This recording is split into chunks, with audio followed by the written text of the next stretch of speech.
All right, a lot to get through today on episode 104 of Sports Hype. First and foremost, we will touch on the Buccaneers signing Antoine Winfield Jr. to a 4-year, $84.1 million deal, making him the highest paid defensive back in NFL history. First safety ever to reach this mark. So we'll give our thoughts on that and if we believe that he deserved that type of money. One of Gio's fan favorites, Jared Goff. Boy, did he get paid. 4 years, $212 million deal signed with the Lions, of course, gave him $170 million guaranteed, making him the highest paid Lion in franchise history. So we'll give our thoughts on that. The Bills signed another receiver, this time Marquez Valdez-Scantling, coming off that Super Bowl win with the Kansas City Chiefs, to a 1-year, $4.25 million deal. The Cardinals signed Zay Jones to a 1-year, $4.5 million deal. So we'll give our thoughts on both of those signings. Bud Dupree, a former Steeler, signed a 2-year, $10 million deal with the Los Angeles Chargers. Give our thoughts on that. The Suns hired Mike Budenholzer. They acted fast to do so, signing him to a 5-year, $50 million deal. Give our thoughts on that, if we believe it was the right hire or if we believe they should have went a different route. The Hawks shocked the world and won the NBA draft lottery with a 3% chance to do so. So we'll give our thoughts on whether we think they should keep the pick or if they should package it with a Trae Young or DeJounte Murray to get more out of that trade if they do go that route. And then last but not least, Bronny James is expected to stay in the NBA draft. He has been showing out at the NBA draft combine. So we'll see if we'll give our thoughts on if this is the right move for Bronny and if he does stay in the draft, what his best landing spot will be for his future. So first and foremost, we'll, as I said, touch on the Bucs signing Antoine Winfield Jr. to a 4-year, $84.1 million deal, making him the highest paid defensive back in NFL history and highest paid safety as well. So what's your thoughts on that, Gio? I'm sorry, who was it again? Antoine Winfield Jr. Yeah, I thought that was a great signing. One because obviously he's such a great player, right? And then two, it allows them to add their depth and obviously go for a Super Bowl, chance, right? So I mean, we'll see what happens. But to me, the contenders are really set in stone, right? It's just, can these types of players have breakout seasons and then create a difference?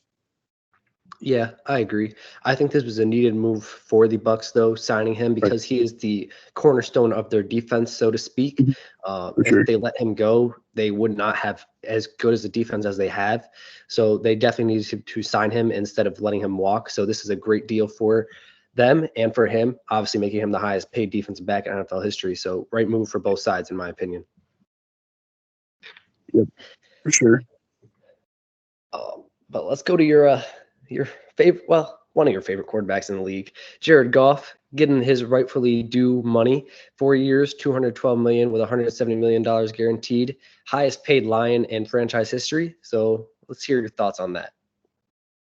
Yeah, he's a top 10 quarterback in the league. I've been saying that for the last couple of years now, even though people have been thinking that he's been, falling off a cliff, stuff like that after he left, after he got traded from the Rams to the Lions.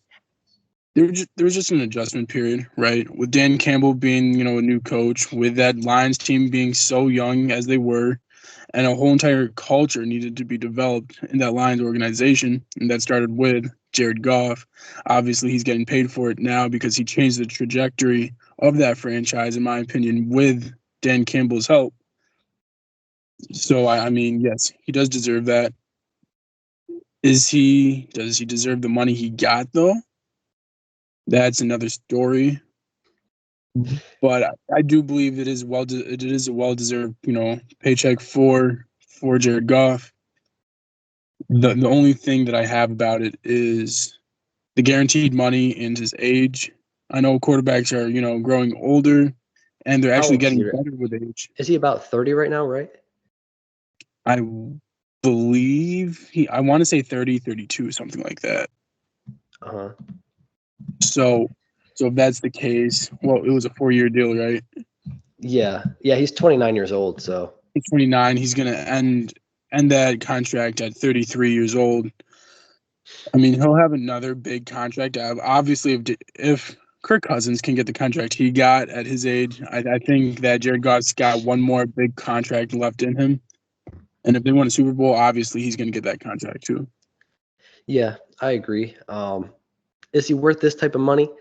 I'm not going to go that far yet, but he is worth a contract extension, and Right. he Sure. is needed in Detroit, and that's why they decided to sign him. They decided to lock him down for as long as they could, and obviously they believe in him, and they believe that he can get them to the Super Bowl. I'm not ready to put him top 10 yet, but I will admit I was wrong. He is a much better quarterback than I thought. He's getting a lot closer to top 10. I'd put him in the top 15 range right now. Who's Maybe top 10? I still have a few quarterbacks over him, but let me. Who do you have? The top 5 is fine. You have Patrick Mahomes. You have Joe Burrow. You have Josh Allen, right? Yeah. Okay, those are Tua. the top 3. Tua Tagovailoa, there's 4, and then there's one more that's obviously in everyone's top 5 Lamar. that I'm missing right now. Lamar Jackson, top 5, right? Yeah. Everyone else, you can make an argument. I mean, Dak Prescott, I think, you can make an argument. yeah. I think CJ Stroud could be an argument too. Top 10, not right now. You can't. I don't think you can say top 10 based off of one season. If you want to say based off of last year, I still think Jared Goff is a top 10 quarterback. I mean, we did forget Jalen Hurts. Fine, but even then, if you want to say top 10 quarterback, what are you looking at? Are you looking at win percentage? Are you looking at who converts in the playoffs? Are you looking at just individual statistics? It's just like with the NBA's MVP. There's so much to look at when you look at how well a quarterback can play and where you rank them as, in your ranking. Yeah. He's definitely closer for me now. I'm just not. I need a little bit more. If he wins the Super Bowl, then I'll put him top 10. It's just I need to see him get over that hump. He did get very close this year. He just ran into a juggernaut of San Francisco, I believe, and he almost beat them. Just not enough playoff performance yet from him to put him top 10 just yet. But I do believe he is a quarterback that can lead Detroit to a Super Bowl, and that is why. And he showed that last year. I mean, he was a game away, and he was close. So they saw what he can do, and they're like, all right, we got to give him the money now before he walks, and we'll be stuck in the mud without him. So is he worth this type of money? That's debatable, but he is worth a contract extension, and he did deserve a contract extension with the way he played last year. Where does he rank in quarterback getting paid right now? That's a good question. I believe he's in the I'm gonna look it up, but I believe he's in the midst of Joe Burrow type pay. Okay, because I would honestly be paying him higher than Dak Prescott right now. Well, Dak's not getting paid yet, so we don't. But I guarantee you that Dak is going to ask for more than Jared Goff got. But even with his last contract, I would still put him above Dak Prescott. His Dak got what, 130? Goff is behind Joe Burrow only. He's the second highest paid quarterback. He's the second highest paid quarterback. So, yes, that is, in my opinion, a problem when you do have Patrick Mahomes. Obviously, he's trying to win. He's not trying to make money. He's trying to win, right. First.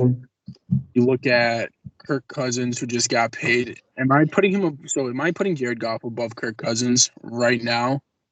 Yes, because of the torn Achilles, getting injured, stuff like that. But if you want to say a healthy Kirk Cousins and a healthy Jared Goff, now that's a different story. Yeah, I mean, I don't believe he's worth this type of money.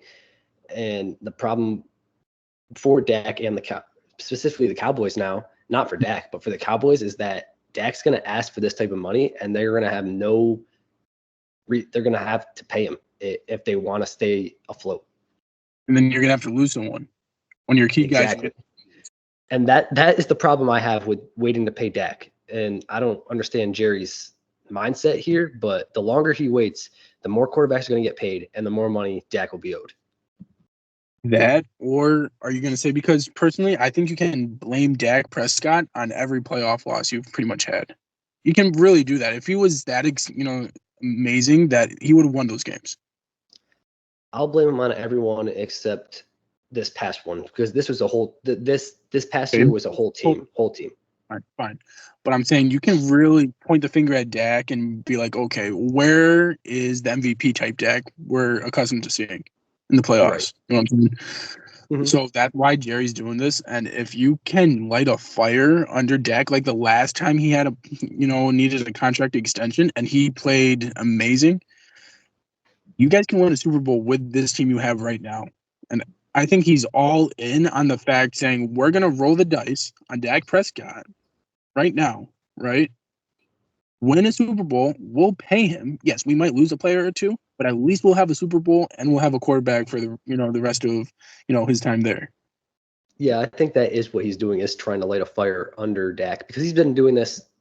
I don't know how long he's been owner, probably around 25, 30 years. He's been doing it his whole tenure as Cowboys owner. He knows what he's doing. He's playing mind games with everybody. Right. But yeah, well, we'll see. But to get back to Jared Goff, yeah, he deserved the extension. He deserved to stay as the Lions starting quarterback. It's just the amount of money he got is, as Gio said, a little bit too much in my opinion. For sure. But getting to the AFC East, the Bills did sign another receiver. They've been busy in that market. Added Chase Claypool last week, and then adding Marquez Valdez-Scantling this week to a 1-year, $4.25 million deal. So what's your thoughts on that signing? And where did he play before? Kansas City. That's what I thought. Yeah. I do believe this was a good signing. I don't want to say it's great because I don't think you can do anything that can make up for the mistake you did in the draft, make up for the mistakes you did with Diggs, letting him go like that. Realistically, they're going to be in a lot of pain, I think. I don't think you can really expect a breakout season from either Scaling or Claypool, but it does help. Right, it's better than nothing. It's better than what the Chargers have for Justin Herbert. Yeah. So it is a lot better than that situation, but at least they're trying right now. At least they're trying. Yeah, I agree. It's not gonna change the result of the season for the Bills. It's just they needed a receiver, and Marcus Valdez-Scantling was the best one available out there, so they decided to get him. And it does help. He's coming off a Super Bowl, so he does know how to win when it comes playoff time. If they get to the playoffs, that's a big if too. Even if they get 10 wins, with how stacked the AFC is, they still might not make the playoffs even with 10 wins. So I don't know if they're going to make the playoffs, but it's going to, as you said, it's going to be helpful for Josh Allen, but it's not enough to push them over the trajectory. But in these types of cases, do you think these types of players really can affect the game that much because their team won a Super Bowl? I mean, not receiver-wise, because the quarterback got to throw him the ball. That too, but I'm just saying, you have in the locker room. I think it could, because if they do get to the playoffs and no one has been there, then he can tell them, like, just calm down. Here's what you got to do. Well, I'm sure he understands the preparation it takes. I'm sure he understands what they have to do outside off the field, right? In order to win, like the film study, the practices, the recovery. I'm sure everything that he learned from Kansas City can be applied to Buffalo. But on the field stuff, you're not going to be able to change that much in the winning aspect of it. Right. Yeah, I agree. I don't think, as I said, it's not going to push them over the trajectory. I still have them winning 9, maybe 10 games max. And that's honestly being friendly because of how little talent they have on the roster after the terrible offseason they had. 100%. So I don't think it's going to be enough for the Bills to turn their season around, but maybe Josh Allen will have an MVP type season and shock the world. If he has an MVP season, I would be shocked. Yeah, I would too, just solely because let's be honest, Diggs was the reason that he was putting up the numbers he was putting up, in my opinion. Yeah, I would agree. He does have to throw the ball. It's just like with Tua and Tyreek in Right. that case scenario. But with Stephon and Josh, I do believe that in this case, it was like a Justin Jefferson, Kirk Cousins scenario where you have the best receiver in the league, right? Yeah, you can be a consistent quarterback, but having the best receiver in the league makes you that much better, and that's why Kirk Cousins got the contract he did with Atlanta. Right. And without Stephon, I think let's be honest, Josh Allen isn't Patrick Mahomes. He's not going to be able to play as well without Stephon Diggs as Patrick Mahomes could without Tyreek Hill. Right, and I want to put this to another analogy to where a system quarterback playing under the correct system, right?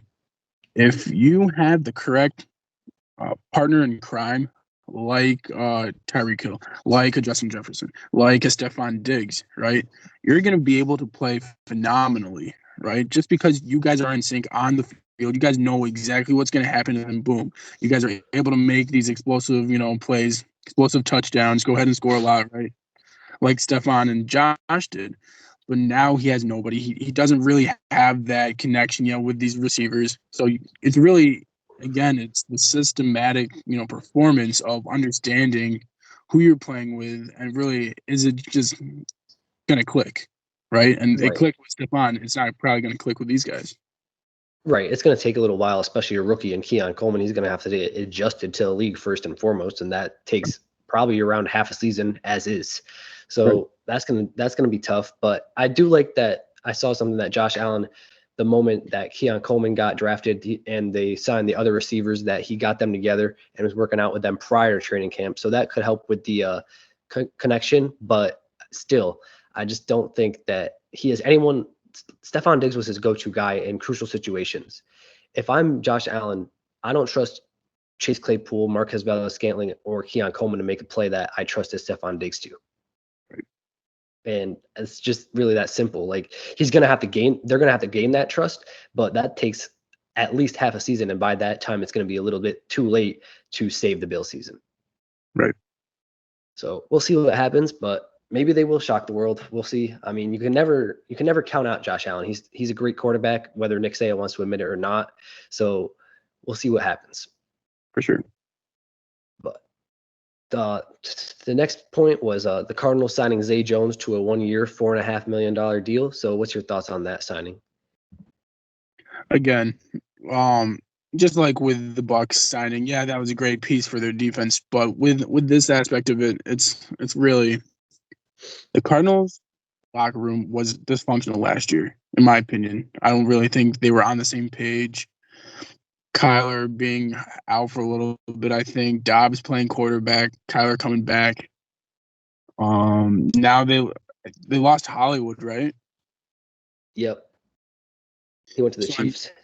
yeah. So no, yeah. So what's gonna happen with this team, in my opinion, is they're gonna be a bottom of the barrel team once again. It's unfair for Kyler, in my opinion, because I think his talent is getting wasted there. But then again, it is what it is, and I don't really think this move makes or breaks this team because of how competitive the top really is for the NFC. Yeah, I agree. I don't think the Cardinals are going to make a lot of noise. It sucks for D Hop and Kyler Murray because they Right. both want to win, but it's just their defense isn't good and their offense is mediocre. And Kyler It's can only bad. do so much. Yeah, Kyler can only do so much to make the offense good. And without Hollywood now, they got no they have some speedsters, but it's not enough to win enough games to make the playoffs. And it really does suck for Kyler Murray and especially DeAndre Hopkins towards the back end of his career when he wants to win and he's not going to be able to anymore. Exactly. But it is a good signing because they did need a receiver, but like you said, it's not going to do much for them during the Mhm. season. Right. But moving on to the Chargers signing Bud Dupree to a 2-year, $10 million deal. What's your thoughts on that? I do like this signing. I think this is a good direction for this team. I think Bud can bring that type of gritty culture, in my opinion. He's that type of player that can it's not really the winning culture, but it goes towards winning culture in the fact that He just works hard, right? Gives you his all, and then that again goes towards the winning culture, and that's what you need to develop with the Chargers right now because of how empty that organization is, with a new head coach, with a young quarterback, with I would want to say an older defense, on the back legs of their, careers. So we'll see what happens. Build that new culture, hopefully build a winning culture, and then move on from there. Yeah, I agree. I think this is a good signing for the Chargers. Obviously their defense is what they're going to have to rely on this year. So Right. might as well sign a guy like Bud Dupree who can quarterback that offense, so to say, and help them hopefully hold teams to around 10 to 17 points, because that's as much points as I can see their offense scoring with how little weapons they have. I mean, losing Keenan Allen, losing Mike Williams and Austin Eckler, you pretty much lost your whole offense except Justin Herbert.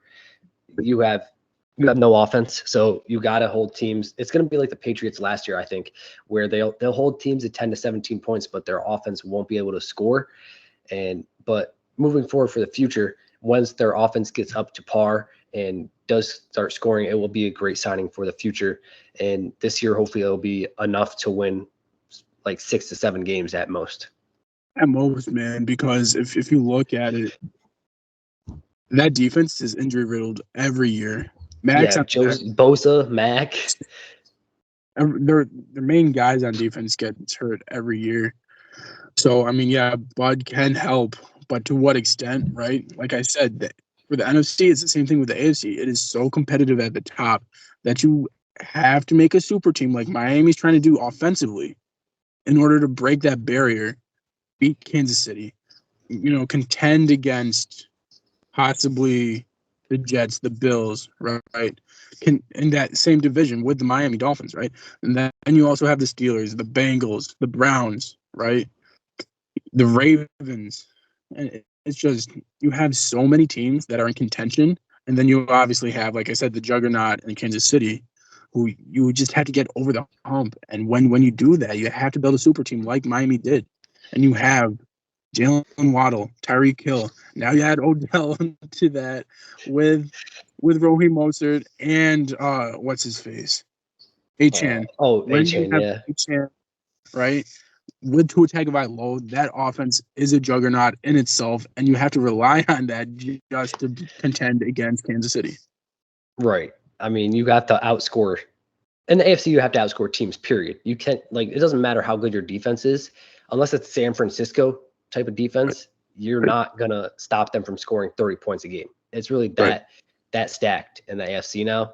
And it's just, you have to have an offense that's built to outscore those type of offenses, and the Chargers just don't have that type of offense anymore. They did last year, but their defense couldn't stop anyone. It's going to be the opposite this year, I think. Their defense will get stops, their offense won't be able to score. Yeah, and we saw that with the Steelers. When that happens, your defense is going to get gassed, your defense is going to get injured, and then your whole team falls apart midway through the season to the later half of the season, and then you're done for the rest of the season. Right. So obviously the schedule did come out today, so I'm looking at the Chargers schedule. I mean, they play the Raiders week 1, so I think they could beat them, but it's not a given. I think they could beat the Panthers week 2. That's a win. That could be a win. Yep. Steelers, nope. I think they lose to the Steelers. Definitely Chiefs week 4, you're losing. Broncos, you're beating the Broncos. Anyone's beating the Broncos this year. I mean, we'll see. Who knows? Cardinals. Tell me you're beating Bo Nix. I mean, that's true, but the defense though, they have no defense. Right. I'm just saying offensively. Come on, that's crazy. I mean, they could beat the Cardinals, but I think the Cardinals have enough to beat them. Yep. Then they play the Saints. The Saints, you never know. Yeah. Browns, I think they'll lose to the Browns. Definitely. Titans, you never know. They could never beat know. Them. Bengals, they'll lose to. Yeah, Bengals. Ravens, they'll lose to. Yep. Falcons, I think they could lose to the Falcons. Yep. Chiefs again, yeah, you're losing that one. Yep. Bucks, I think they lose. Yep, definitely. Then Broncos again, that could be another win. Yep. And Patriots could be another win. Yep. And then Raiders to top it off. So you're looking at maybe 4, 5, 6 wins max. Right. I think it's going to be similar to the Chargers last year, where they start out hot maybe start out 2-1, 3-1, and then fall down the barrel. For sure. And it's gonna. I mean, I really hate it for Justin Herbert what they did to him. Like they really took away his entire receiving core, and then didn't even get him any help in the draft outside of one receiver. Like that's just, I don't understand what their thought process was. Yeah, but what they first did to really mess things up is sign him to that crazy extension to where he has to stay there, right? Yeah. And then get rid of everybody and be like, you're stuck here with no help. Oh, by the way, we're going to have a new coach in here for you. So good luck running his offense, right? Because, Jim has a crazy offense to where he has trick plays all across the book, craziness going through the entire playbook. And then, oh, yeah, by the way, so you have pretty much no O-line. You have no offensive lines. And, oh, yeah, your defense gets hurt every year. So and good you luck. have no running back either. I mean, we let him go too. Yep. It's like, you took away one, like with letting Eckler go, you took away a receiver and a running back because that's how much of a dual threat he was. Right. The only thing that he has right now is money. That is the only thing that Justin Herbert has is money. I mean, yeah, the receiver they drafted is on paper supposed to be good, but we've seen that happen all the time, and then they don't pan out. 100%. And he's a rookie, first and foremost. You have to get acclimated to the league. That's not going to happen in a season. Right. And to have to rely on a rookie with Quentin Johnson, who couldn't catch a ball to save his life last year, and who else? Joshua Palmer. Like, yeah. Compared to the other AFC teams, you're not doing anything in the AFC with that type of offense. Right. But we'll see what happens. As I said about Josh Allen, maybe. I mean, Herbert is a great quarterback. Maybe he'll surprise us all. For sure. But to get to the NBA, the Suns didn't waste any time hiring a new head coach. They hired Mike Budenholzer to a 5-year, $50 million deal. What's your thoughts on that hire? Yeah, we spoke about this on the last podcast, so if you guys want to go check that, go right ahead. But Budenholzer, like I said last time, just to to alliterate what I said, he's a great coach. He won a championship for a reason. I believe he played towards the Milwaukee Bucks' strengths in that championship run. I don't think it was right for them to fire him, especially after I believe his brother died, for him to miss games for their playoff struggles. I don't think that fully was on him. So for him to play towards Giannis Antetokounmpo's strengths, Drew Holiday's strengths, I want to say PJ Tucker and all these other guys offensively, where they weren't great offensively, right? We saw this year. They were dysfunctional offensively. They couldn't find their identity. Budenholzer locks that down. He allows them to find their identity and tells them exactly what they have to do. I think that's going to be exactly the same thing with the Suns. Who do they have? They have 3 offensively elite scorers. League scorers. They have 3 great, all-stars. And by the way, every single one of them can score 50 points if they want to. I know KD's never scored over 50, but he could if he wanted. I also think they do. I think he's going to find a way to get the offense rolling, but I do think Vogel wanted a point guard, and the Suns the Suns general manager and James Jones said, "No, we're good with what we got." I do believe they need a true point guard. Do they though? My opinion is, I think Devin Booker, this was a great adjustment for him. The first game of the season, it showed. He's had, I think, maybe 8 to 10 assists that first game. He passed amazing. That fell off. We all know Devin Booker likes to score. But I do believe they can make the adjustments. So just because I don't think someone, like I said, no one knew their roles, right? So when you have Bradley Beal, when you have Devin Booker, who's going to be the point guard? Both of those guys are dominant players. Yeah, the reason I say they need a true point guard is because Bradley Beal had probably the worst season of his career, in my opinion. Right. And it's because he was out of position. He's not a point guard. If you're going to put someone out of position and make them a point guard and not sign a true point guard, it should be Devin Booker, because Devin Booker has experience doing that. Well, he played with Chris Paul when Chris Paul was hurt. He knows how to do it. Bradley Beal is used to being a shooting guard and a spot-up shooter.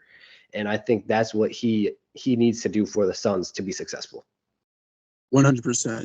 And I do believe that you have to get Kevin Durant more involved in the offense. He does get bored very easy, as we saw this year.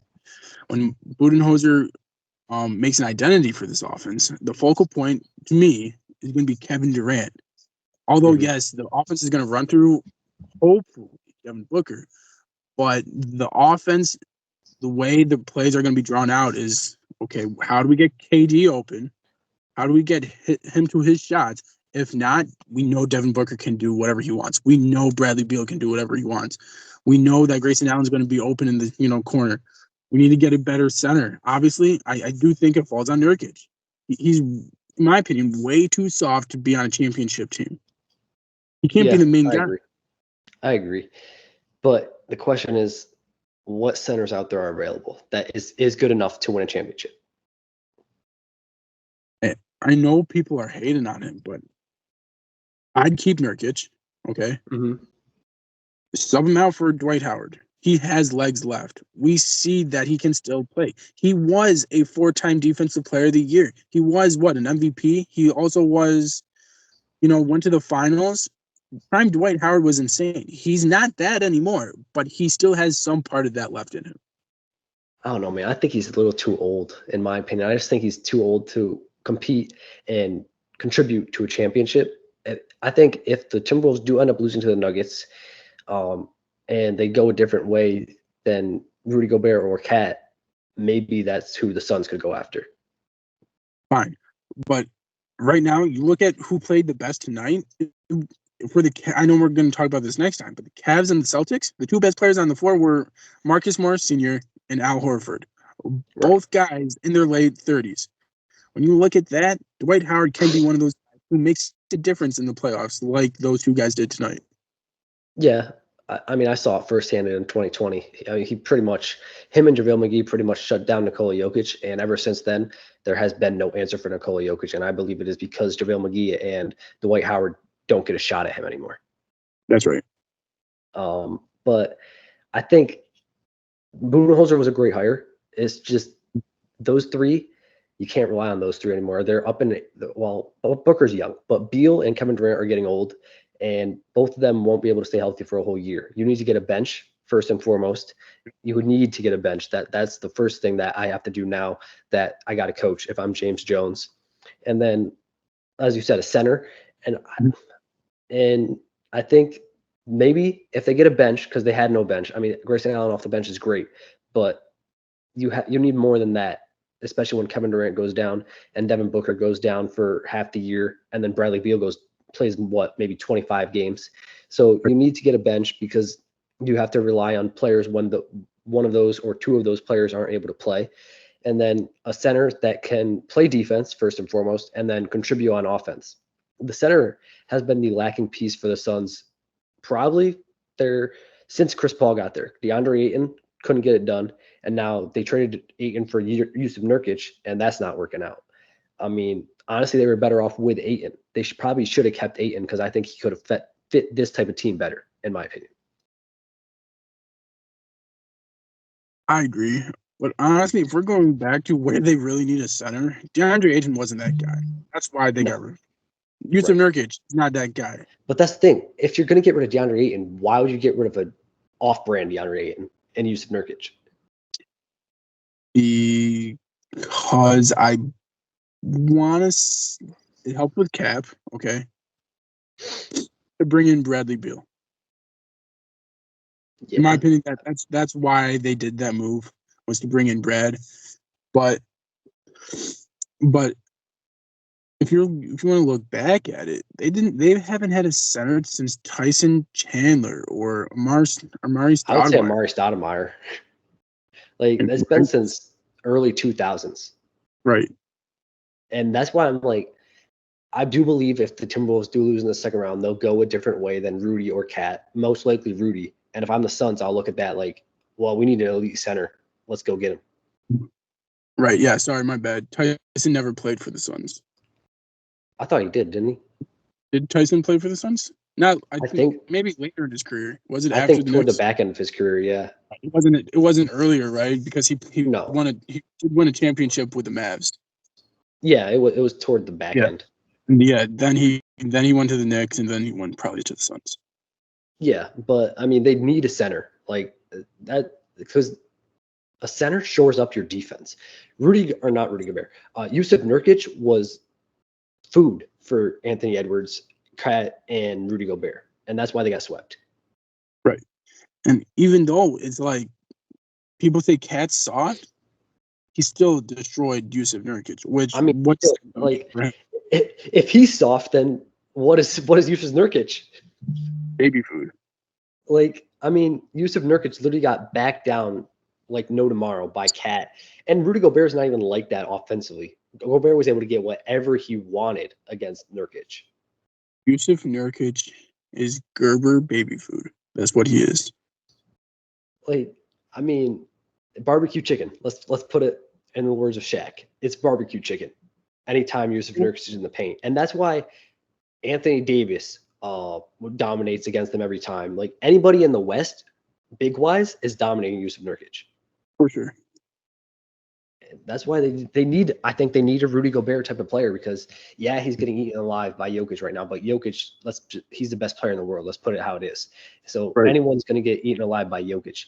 But outside of Jokic in the West, I don't think anyone could score easy on Rudy Gobert if he's on the Suns.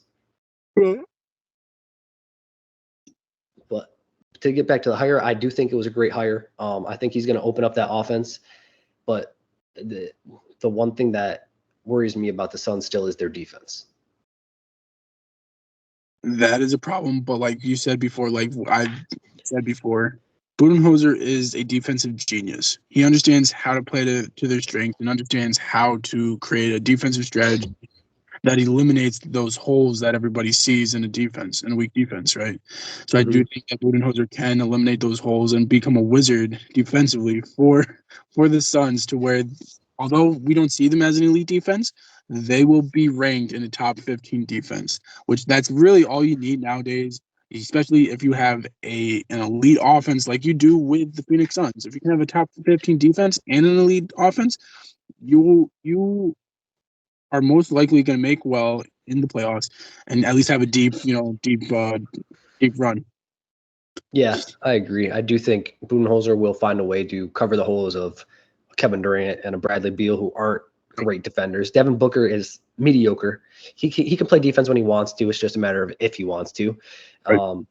The one defender that I think will thrive under Mike Budenholzer is Grayson Allen. And I think he's going to be the key factor to a deep playoff run or early exit like this past year, next year.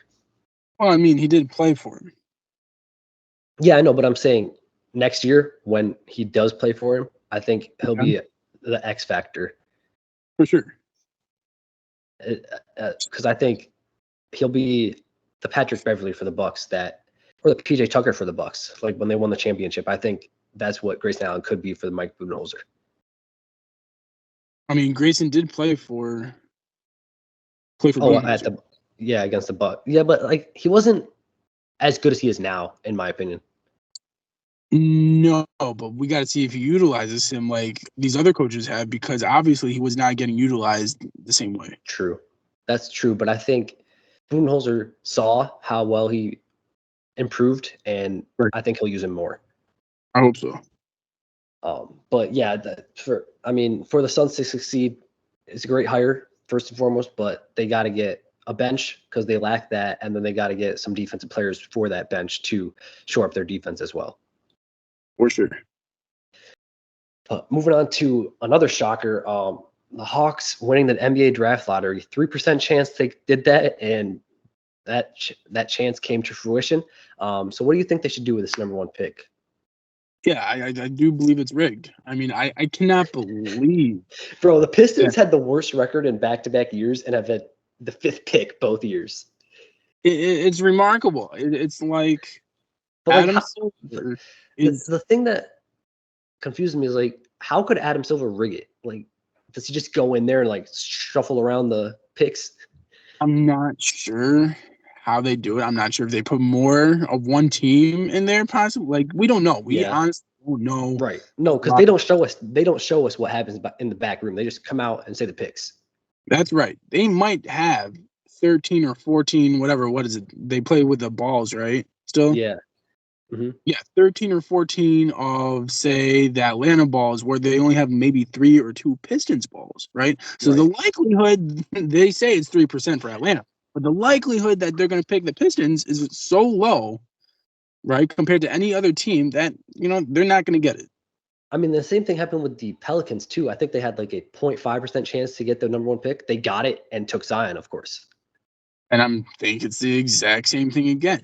I think you look at it and you look at the marketable areas. Atlanta, very marketable. You see what happens in the playoffs. You see all the noise Trae Young gets. You see DeJounte Murray. You see I also Atlanta think, as a whole as a more marketable area than Detroit. yeah, I also think the league is trying to push a Wemby Trey duo, if possible.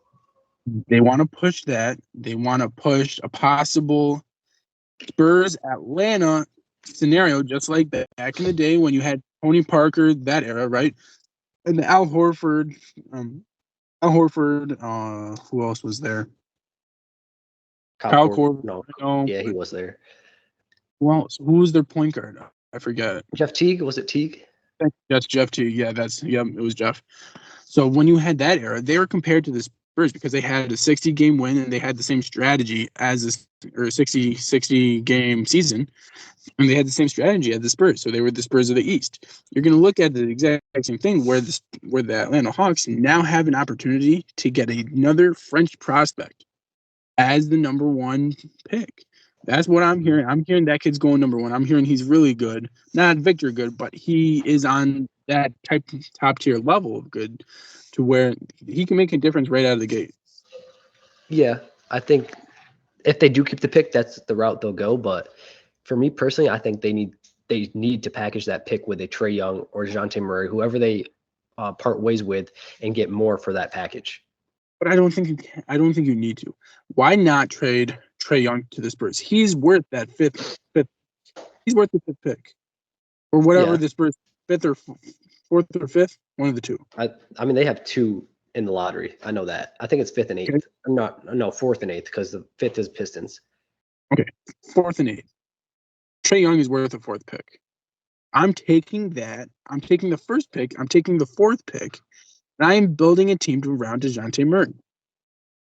Yeah, that is true. I could definitely see that happening, but I don't know. Like, I don't know, man. I'm trying to think. Or have the first pick, have a DeJounte, have a John Collins, and get Giannis Antetokounmpo. Because, like, I don't think Trey wants to go to San Antonio. I think he didn't come out and rightfully say it, but he did insinuate it. Yeah, I understand, but I'm just saying, you want to make noise. You take that first pick, take DeJounte Murray, you take John Collins. All those two guys and the first pick. Obviously you're going to need something else because it's Giannis Antetokounmpo, but you pair Giannis Antetokounmpo with Trey Young. Do you think he goes to Milwaukee? Are you saying he goes to Milwaukee? Who? Trey? No, I'm saying Giannis Antetokounmpo becomes a Hawk. How is that? First pick, DeJounte Murray, John Collins, and something else. Oh, you're saying that they should trade for Giannis with the first pick. For Giannis Antetokounmpo, keep Trey Young because that is Trey's team. I don't think Giannis wants to be there. I know he wants to play with Dame, and the loyalty he has and those two guys have is, by far, second to none. I think Giannis does want to stay there. I think he's too loyal. But I don't think he is, though, because they're not winning. It's not working out. Well, I think obviously they wouldn't have won the championship this year, but they could have made the Eastern Conference Finals, in my opinion, if both Giannis and Dame were healthy. If they were both healthy, they made it to the Eastern Conference Finals. I say they make it to the finals. I mean, I just don't see anyone beating the Celtics until the finals, personally. so inconsistent. I don't care who you guys are, as long as you have a competent star, right, and a good, supporting cast, like New York Knicks. Have a Hmm. very competent star in Jalen Brunson. You have Yep. very working, side pieces and supporting Right. cast members. It's just, I think they can do it because the Celtics are so inconsistent and they're so Well, top heavy to where, and they, I don't want to say it, but they are very emotional players over there in Boston. oh yeah, I know. I mean, Jason Tatum specifically. Let's be honest. 100%. He's looking. I hate to say it, he's looking worse than LeBron James out there. Dude, I hate watching him, and I've been watching Luca a lot more in the playoffs, and I hate watching Luca specifically because all he does is anytime he gets like bumped by Lou Dort, he's like, ref. I'm like, dude, just get back. I agree in that aspect of it. I do believe he is getting pumped, but it's like when you have, just for instance, Jaylen Brown. He loves Mhm. to flare those elbows when he drives into the paint. Everybody knows it. He's been doing it his entire career. And he got caught today, and then they challenged it. He got caught, and he still argued the call. Yet then on the other side of it, he believes that there should be an offensive call for, like, let's just say on a Darius Garland or something. You know what I'm saying? And it's like nowhere Yeah, near. yeah, that's one thing. I love the NBA, don't get me wrong, but there's one thing I don't like about it is that how much players argue when it's such an obvious call that just get back and play defense. It's an obvious call. That's right. But getting back to the Hawks, though, I just think they should pair the number one pick with the Trae Young if that's who they're getting rid of, because I think they will. I think they like DeJounte Murray more. I just think Yep. they could get a lot more back if they do that than just giving Trae Young. Yes, I do believe that. But what else do you want? It depends on what team he goes to. If he's going to the Spurs, I don't think they have enough assets. I wouldn't send him to the Spurs because they don't have assets that want outside of Wemby, and obviously they're not giving me Wemby. Mm-hmm. I'm trying to think like what team fits Trae Young the best. I could say LA. The Lakers do fit him, but for me personally, it's too much of a defensive liability. It's an off-brand D'Lo. But he's better off. Fitting, yeah, he is a lot better offensively. It's just defense is our weakness, and I need a defensive guard personally. That, but it's also clutch time offense. No one is able to perform in the clutch other than LeBron James, and he's going to be 40 years old. Right. Yeah. I mean, I think the best fit, if they do trade him, is the Lakers, but the Lakers have their heart set on Donovan Mitchell if Donovan Mitchell asks out of Cleveland. But if that doesn't go through, because the Nets also have an offer in mind for Donovan Mitchell, if it doesn't go through, and the Hawks are Miami. shopping So Trae Young, yeah, Miami also. I mean, like Donovan Mitchell's going to have a lot of suitors. Let's just put it that way. So if yeah, it doesn't right. go through, and the Hawks are shopping Trae Young, that's probably your next best option if you still want No. a third star. Wait. Oh, for the Lakers. Yeah, for the Lakers. If you Okay, still want a third star. I thought you were talking about, because you started talking about Donovan Mitchell trades, and it got me in my head of you thinking that the Cavs want to trade Donovan Mitchell for Trae Young, and I would Oh no, never. no, no, no. I would not suggest that. But I don't like if Donovan Mitchell falls through, because you never Yeah, know. He's gonna have so many suitors. right. And if you don't have the best offer, they're not going to give you him. So if he falls through and you still want a third star, the best option for the Lakers and fit wise for Trae Young is probably the Lakers, in my opinion. Or Bronny James. Hey, we'll see what happens there because the Mavericks want him too. We're going to have a competition. But yeah, fit wise, I think the only team that comes to mind is the Lakers' best fit for the Trae Young. I would say that. I really want to say Sacramento and Yeah, but slide Fox at the 2. Fox is a point guard. I think Trey's really a 2 if that does Or happen. whatever the case may be, right? Because They are really, in my opinion, they're lacking the leadership offensively, right? Yeah, Yeah, Darren Fox is a great offensive player, but he's also the leader on defense. right. Offensively, you don't actually have a standout leader to where, yeah, you can rely on Sabonis all the way up until the playoffs to where he's non-existent. Yeah, I mean, Fox can't do it by himself, and we've seen Trae Young single-handedly as the 4 seed, I believe, or 5 seed against the 4 seed New York Knicks, beat the Yeah, Knicks single-handedly. right. And And I think Trae Young can do that. yeah, I mean, he'd be the perfect sidekick for De'Aaron Fox. Right. I think they'd have to give up Midleague Monk for him. They'd have to give up Kevin Herter. Probably Or have to give up Keegan, maybe. Like, I just don't think that the Kings are willing to part with any one of those no, players. no, but I that is another fit. I think that would fit perfect for Trae Young. Yeah. Overall, though, I think the best option probably would be to keep the number 1 pick and take either Sar or Donovan Clingan out of Connecticut, and then obviously trade one of Trae or DeJounte because it's not working out, and then see what you get back for one of them. Or keep him. Obviously, I don't think the connection was there last year, but give them one more year. Yeah, I mean, I I, I think the time has passed for them, in my opinion. I think if the Clippers allowed Kawhi Leonard and Paul George to play as long as they have together, I think you can give Trae Young and DeJounte Murray. Yeah, that's true. I mean, that's another duo that's going to break up this offseason, in my opinion. It's going to be a lot of fireworks this offseason. Let's just put it that way. Right. But yeah, I mean, I think what's going to happen is Trae will most likely end up in San Antonio with Wemby. That's my guess. In a three-way trade, that's going to happen.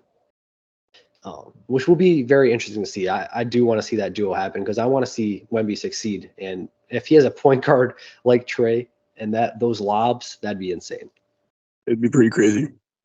So we'll see what happens. But congrats on the Hawks for shocking the world and winning the NBA lottery, and we'll see what they do with the pick. Yep. But you brought up Ronnie James earlier, and he is expected to stay in the draft. As I said, he has been showing out in the combine. He knows what he's capable of. He expects to be a high-level NBA player. He'll probably start out in the G League, according to Adrian Wojnarowski, and that's why teams are so attracted to him because he's going to sell out G League arenas, just based on his name. So, what do you think this is the right move for him staying in the draft, and what is his best landing spot? I don't think he ever was a collegiate athlete, in my opinion. Yeah, he can fit systems, right? And he's a team type of player, just like his father, right? He wants to do whatever the team needs him to do. But at the same time, Iman Shumpert put it perfectly. You played with individualism back in high school. Bronny James killed it in high school. We saw that. 100%. Yeah. Your creativity is taken away from you in a collegiate setting, right? To where you're not playing to your skill set. You're playing team basketball, and yeah, it's good, but it's not individual basketball to where you're playing creatively like in high school and in the NBA. It is a totally different animal. Bronny has been tailored for the NBA since he's picked up a basketball, okay? He understands what he has to do, and that's why he's showing out in this combine. He shot 18 for 25 from 3, right in that 3-point shooting. He had a 40-inch vert. He's listed at 6'1 and a half, had a 40-inch vert. Are you serious right now? Then not even that. But then he goes off for 13 points, and I think his first combine scrimmage led the team in 23 minutes. So he knows what he has to do. He's doing exactly what he has to do right now to prove that he is worth an NBA spot, right, in a roster spot. And he's only going to get better because this is the type of system that he's been tailored to play in, which is the NBA. Yeah, I agree. I mean, let's be honest. We all know what Bronny James is capable of, whether we want to admit it or not. The fact that people are hating on him is crazy to me. Yeah, he averaged 4 points per game in college. Cool. Yeah. Didn't even play after having a near heart attack and near death situation. The fact that he's still out there playing is a miracle. So let's stop that. Let's I just don't, stop I the don't hate. understand- but I don't understand why people compare that because, like I said, Iman Shumpert said, and it makes complete sense that it is the collegiate system is different than any other basketball system you are going to play in, no matter what. Right. I mean, the fact that they're hating on him is crazy. Like, yeah, he was on a team that had superstars. Like, he's not going to get the ball that much, and that showed. And we saw Russell Westbrook he averaged like 4 points per game in his first college season. Now we see what he's doing in the NBA. College doesn't necessarily mean that what they do in college doesn't necessarily mean they can't compete in the NBA. That doesn't have anything to do with it. Nikola Jokic wasn't great when he first got in the league. You work your way into becoming a great player, and Bronny James has the work ethic to do that. We know that based off his father solely, And then you also and his see work ethic throughout his career. you also see great collegiate players like a Christian Laettner that does not work for the NBA. Christian Laettner, Right. probably the greatest college basketball player to ever live. Right. Right. I mean, like, and we have the G League now. Like, he doesn't go straight to the NBA and have to perform in the NBA right away. He can like get his talent straight in the G League and work his way up to the Right. NBA level. He doesn't have to come in and contribute to an NBA team right away. He can build his talent throughout 1 or 2 years in the G League, and then a NBA team signs him and he shows what he got. I will say that people will say that that is the road you have to go in nowadays.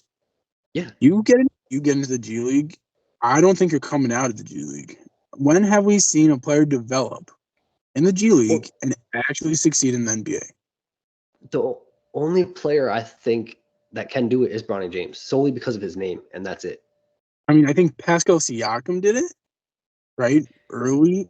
I think he's the only one I would say because I think he tried out for I think the Toronto team or the Brooklyn some team, right? The G League team. Mm-hmm. Yeah.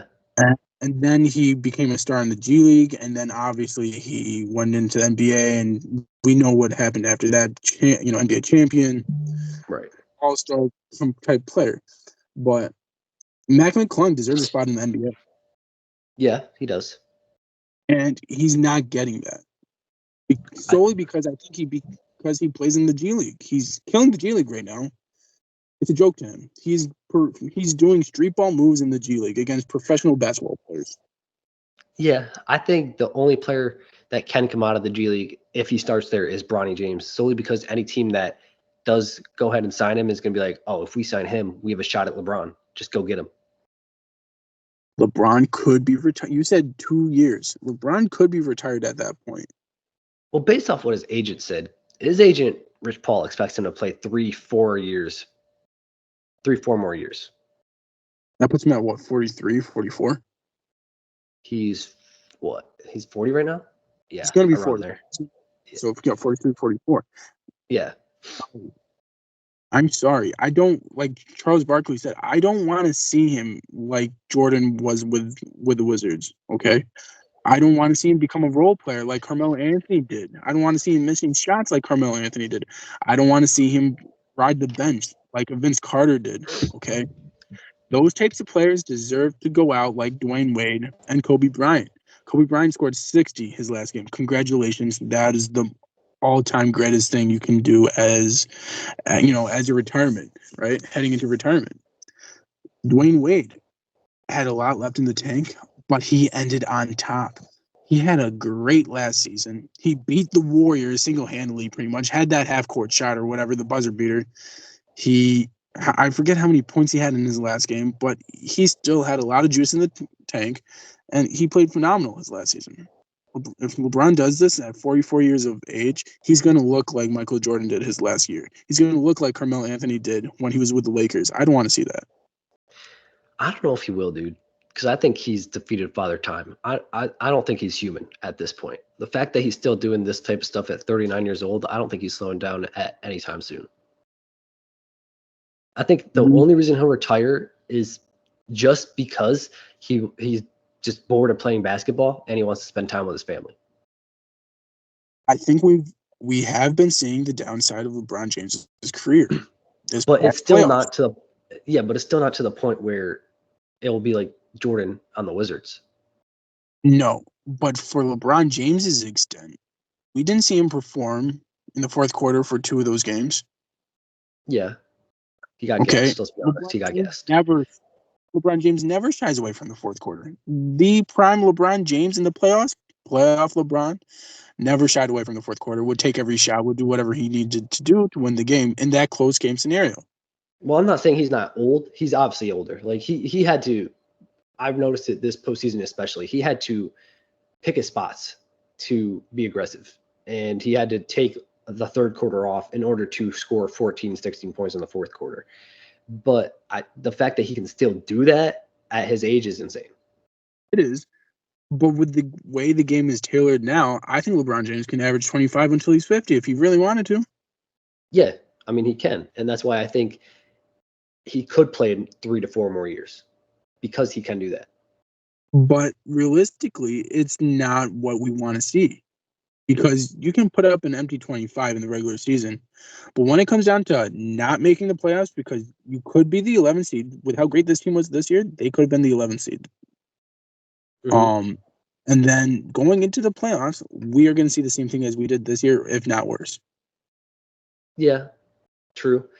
But I don't know. Are you saying this isn't the right move for Bronny to stay in the draft? Do you think he should stay in college one more year? Oh, no, Just so he can avoid G League?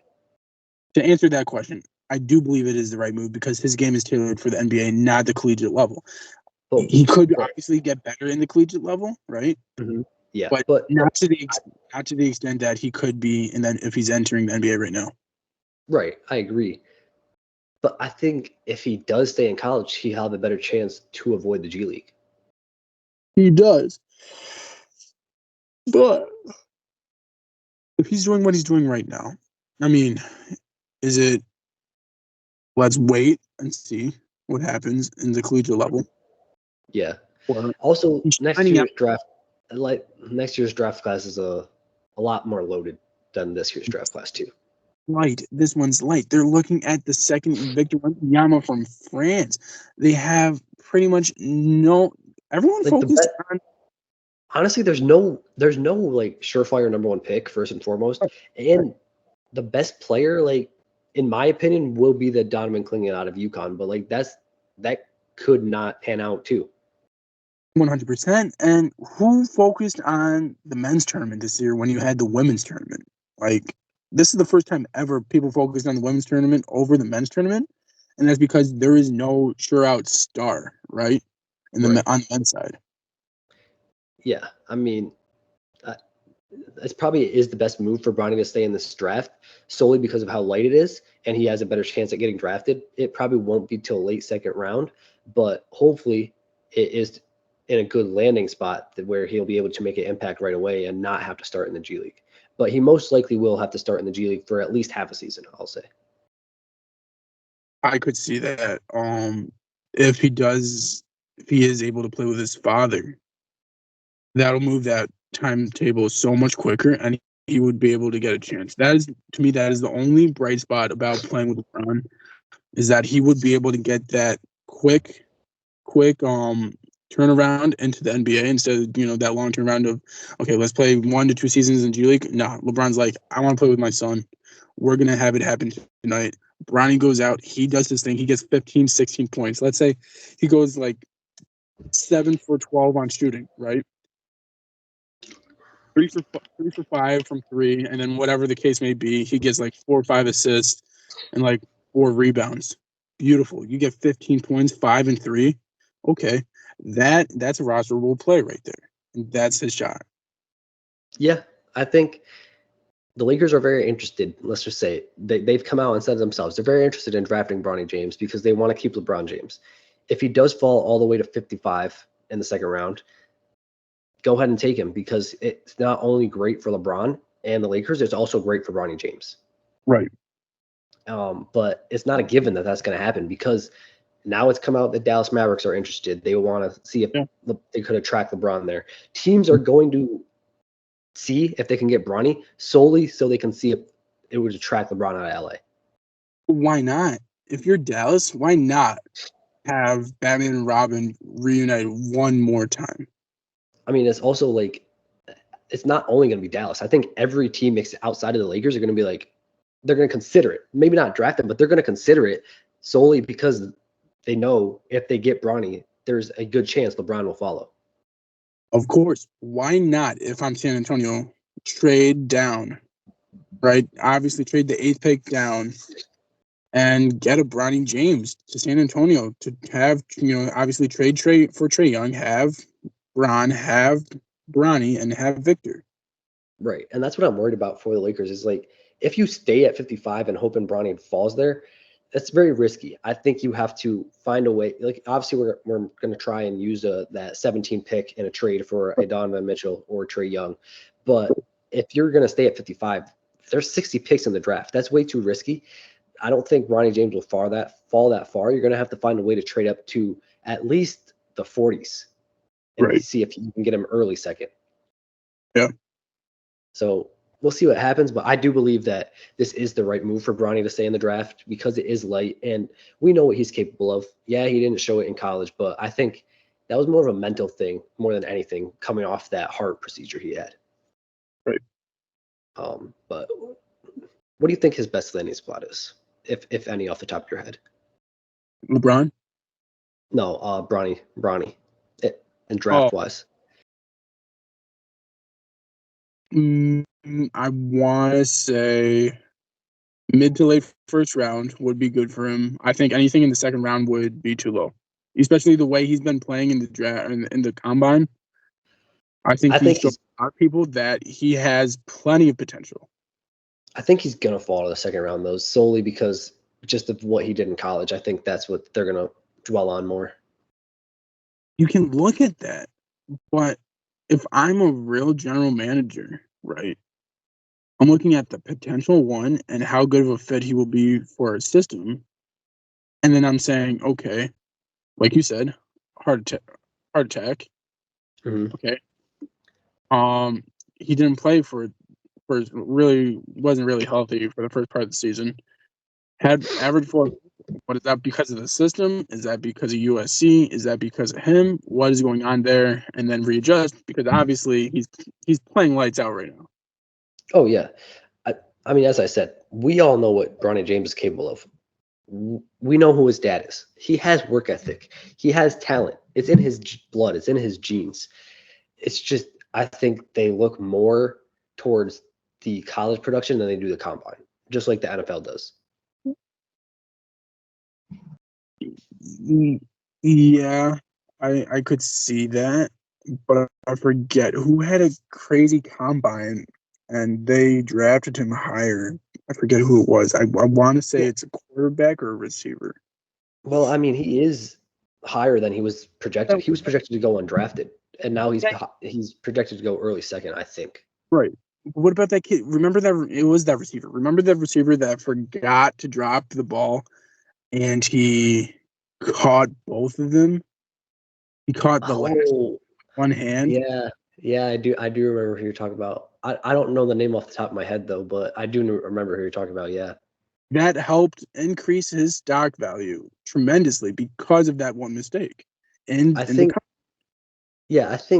if Bronny keeps playing the way he's been playing in the combine, his ceiling is late first, and at worst it will be early second round. Right.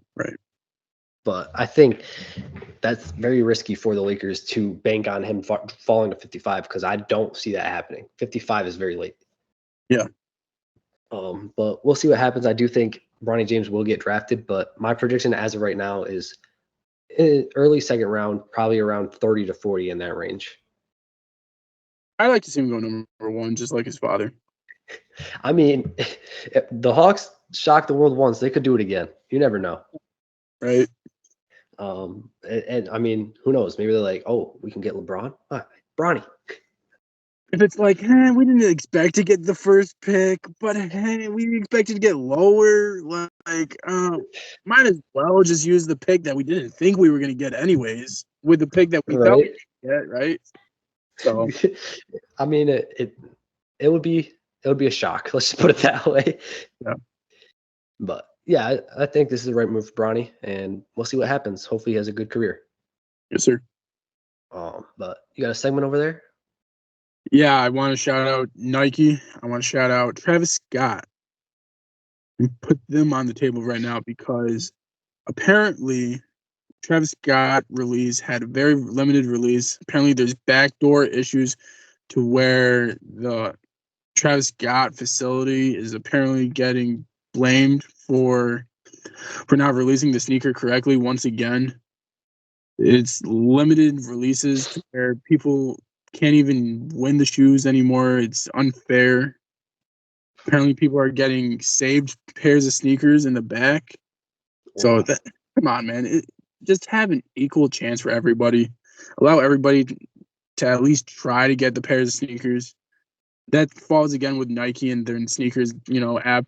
They've been doing this for so long. Things have to get better at some point.